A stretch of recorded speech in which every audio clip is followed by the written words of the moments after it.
All right, we're on to the NFC East here, starting with the Dallas Cowboys. They kicked it off with Alabama guard Tyler Booker at number 12 overall. They go Donovan Ezeiruaku, the edge out of Boston College, with their second pick. Shavon Revel Jr. out of East Carolina, the cornerback, in the third. They also added running back Jaden Blue out of Texas, Shamar James, Florida linebacker Ajani Cornelius out of Oregon, and a few other late round picks here. What were your thoughts on the Dallas Cowboys draft here, Sam? Interesting draft. So they kind of shocked everybody, appalled people by taking Tyler Booker at 12 overall. It's not that it's a terrible pick, but it's definitely one of my least favorite in the first round, right? I think it's a consensus reach. It's a guy where if you're taking him at 12 overall, you want these guys to tick every single box, right? And that's all we're talking about here. Is there's dozens of different things where each one of them is a data point. Each one of them has a little bit of weight in the pie, and it's how much do you weigh each one of these things. When you're taking a guy 12 overall, you kind of want them to tick every box, and Booker doesn't, right? He's got good tape. He's got good size, but he has one of the worst athletic profiles you're going to find for an offensive lineman like that. And there's no way of being 100% comfortable with that. At the very minimum, you have to be recognizing this is a significant outlier to take a number 12 overall because of that athletic profile. So that was a little bit concerning. Didn't love that pick, but I think the next two picks knocked it out of the park. I love Donovan Ezeiruaku. I think that guy, like, it's one of those interesting drafts where if you took the players they drafted and reordered them, you feel a lot better about it, right? So on the one hand, you think, well, it doesn't matter what the order you take them in, just take the best players. On the other hand, that means you probably could have gotten better players in a slightly different sequence. You know what I mean? But if Ezeiruaku had been their first round player and Tyler Booker their second round player, I'd have felt much better about this. Ezeiruaku, I think, has the potential to be one of the best pass rushers in this draft. I think he has the potential to be a good run defender as well. I think most of his run deficiencies were more of an awareness and a sort of understanding of what's happening deal than actual technique or physical weaknesses against the run. And then Shavon Revel in the third round, I didn't like him as much as other people, but I see the potential there. Like, big, long, powerful, talented type of corner who's just a work in progress and has some concerns on tape to me that other people weren't as concerned by. Yeah. Hilariously, the third offensive lineman named Tyler and drafted by Dallas in the last 4 years. That's analytics, man. You know, somebody's like, hey, we're 100% hitting on starting Tylers on the offensive line. You got to go back to the well here. Our strike rate on Tylers in particular is off the charts. Yeah, so I'm with you, man. I think we did our favorite picks. There's a video on our channel here under the video section. What's our favorite pick by round? I gave Dallas my favorite pick in the second, favorite pick in the third. So Ezeiruaku in the second, Revel in the third. Let's start with that, the positive, and then, yeah, Booker was one of my least favorite. But I think Ezeiruaku, when you're comparing all these other edge rushers in this class, every single player, we're like, hey, this guy's productive, but off field, but he's not productive, but he's a great athlete. There was a lot of buts across the edge group. Ezeiruaku was just solid across the board, technically sound, one often enough as a pass rusher. I think he's a pretty good run defender, despite being a little bit undersized for certain teams. I think you're getting a good player there. And I think there's a path to him starting opposite Micah Parsons, and he'll compete with Marshawn Nealon, last year's second-round pick.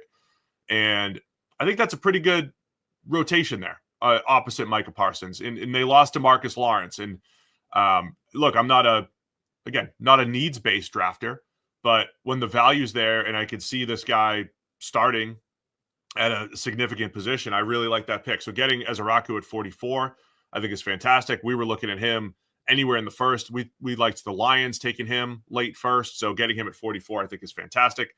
And then Revel, the corner out of East Carolina, another guy that, coming off of injury, the only knock I think is his age.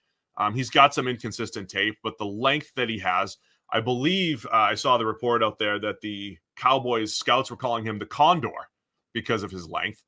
And I can relate. I had a scout back in high school who used to call me the Crane. I was called the Crane with all my arms and legs flying all over the place. It wasn't an endearing term. It was just like, look, it was just arms and legs flying all over the place. So that was Condor. yeah. Well, that was the distinction I was going to make. I think you'll find that there's a distinct gap in grace between a condor and a crane. That's I'd rather be the condor like Revel is, man. So again, he got hurt after 2-3 games last year. You said, hey, he was getting targeted a lot. It wasn't going well. And sure. pick six, moves well. I think he can play a little press off, moves extremely well, athletic and good size. And despite being 24, similar to Darian Porter, best football still may be ahead of him, even though he's older, just because of the way he profiles as a player and in his path to the NFL here.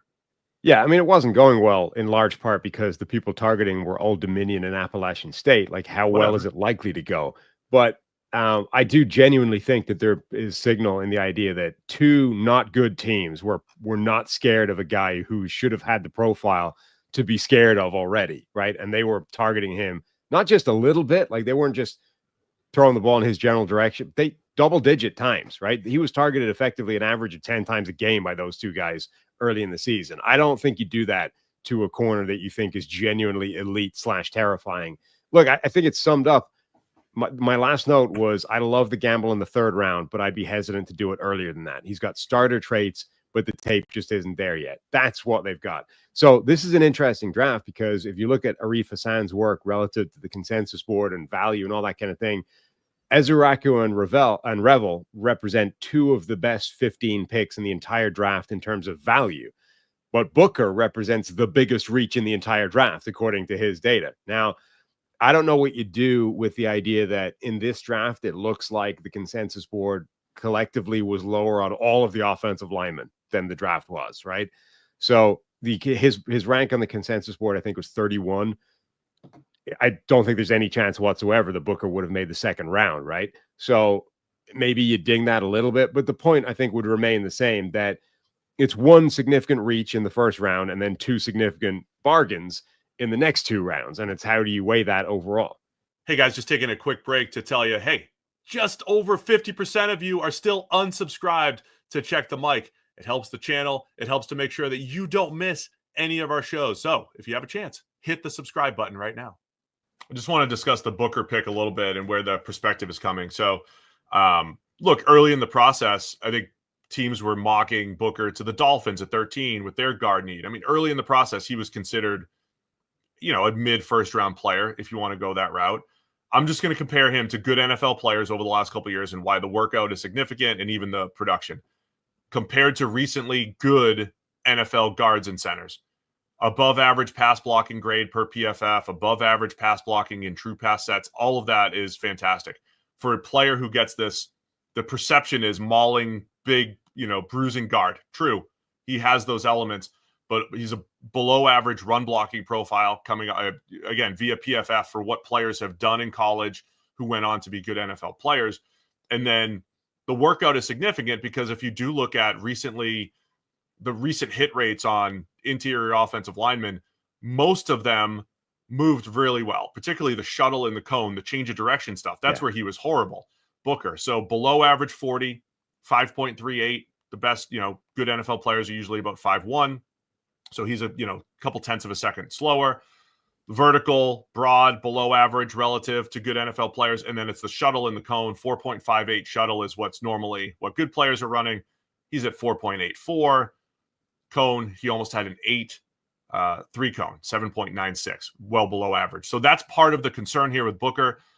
Some workout comps from recent years using those numbers. Bobby Evans, Jonah Jackson, who just got paid, right? It's not all bad. Jonah Jackson just got paid, but you could argue if his production's been all that good. Royce Newman, Cade Mays, Trent Scott, right? It's not the best group of players. Recent workout comparisons for Tyler Booker. The guy that I thought he looked like on tape, movement skills wise and production wise, was Osiris Torrance, who's been a fine starter for the Bills, probably on the weaker end of their starting five over the last couple of years. That's just the reality of it. And I mentioned on the broadcast that he's a risky pick, just like Tyler Guyton. He's risky to me in a different way, whereas Guyton had not played a lot of football and had not played football well for a first round pick when he'd been out there. But you could see the tools, right? The movement skills, everything was fantastic. You could see the theoretical upside in Guyton, but it was a risky profile to take in the first round. Booker has a risky profile to take in the first round. And this is now the Dallas Cowboys left tackle and right guard, both starters heading into this year. And by the way, both guys, whether it matters or not, replacing Hall of Famers, Guyton replacing Tyron Smith, and now Booker being the direct replacement for the now retired Zach Martin. Yeah, look, it's important to give him the credit of he's been a good player, right? And the tape is good, and everyone that watches him play is like, yeah, this guy's a good player.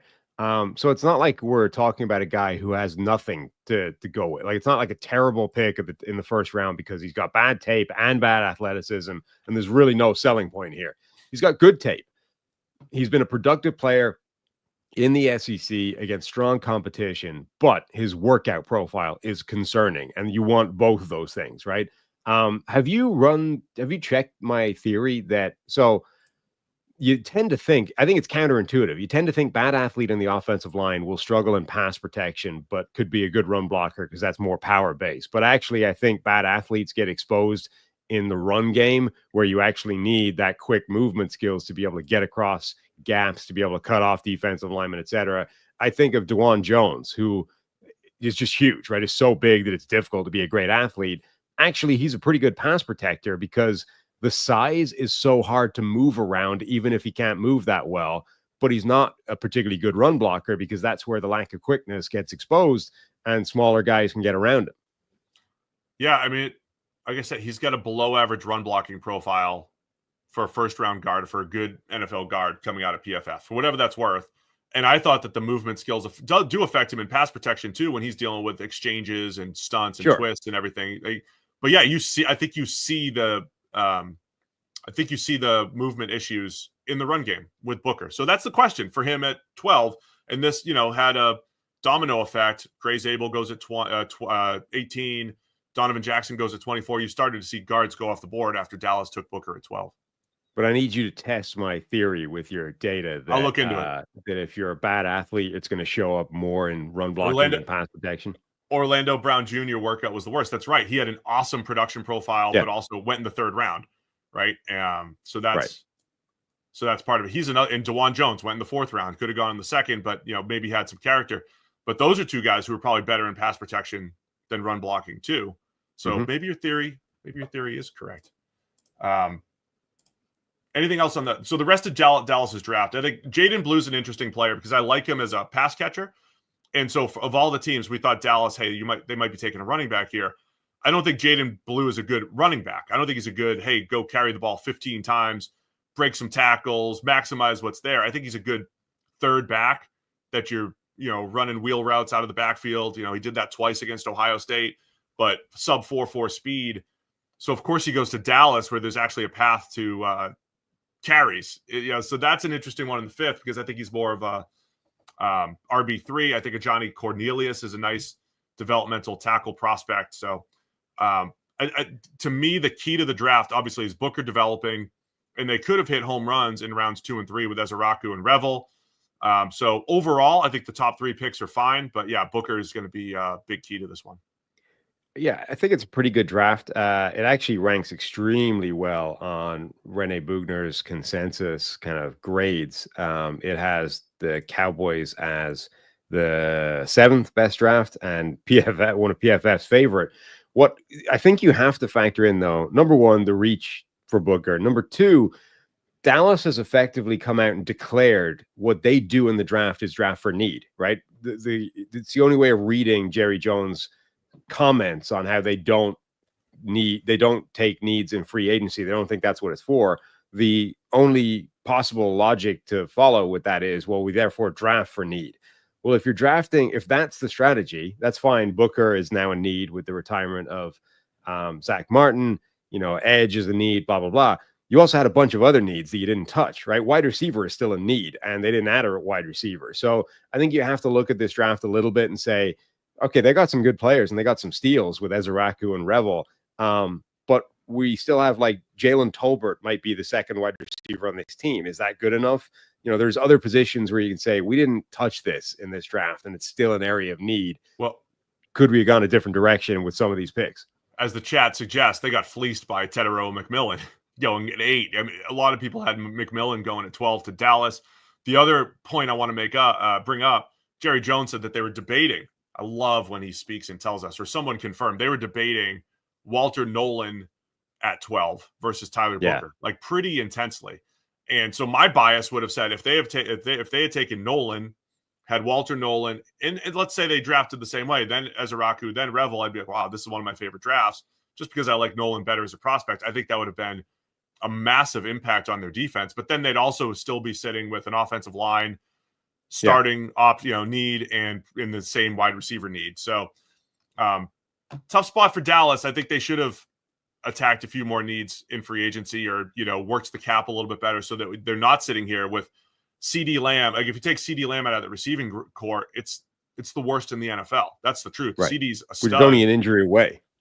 Yes, so that is a risky proposition, heading into next year for Dallas. And by the way, like this is the problem with that approach of we draft for need, right? Is sometime the need is not going to align with the picks that you have, and you're going to end up missing effectively in the draft with your needs. And now what do you do, right? Now, there's always a veteran player out there as an emergency stopgap, but like generally speaking, this is why we preach from a team building perspective, try and get rid of the needs before you run into the draft, so you're not forced to try and either chase things, or if you don't chase things, that you end up like completely out of luck and you just have a hole in the roster. Like that, I think, is the flaw with that approach, and that's the one that Dallas takes.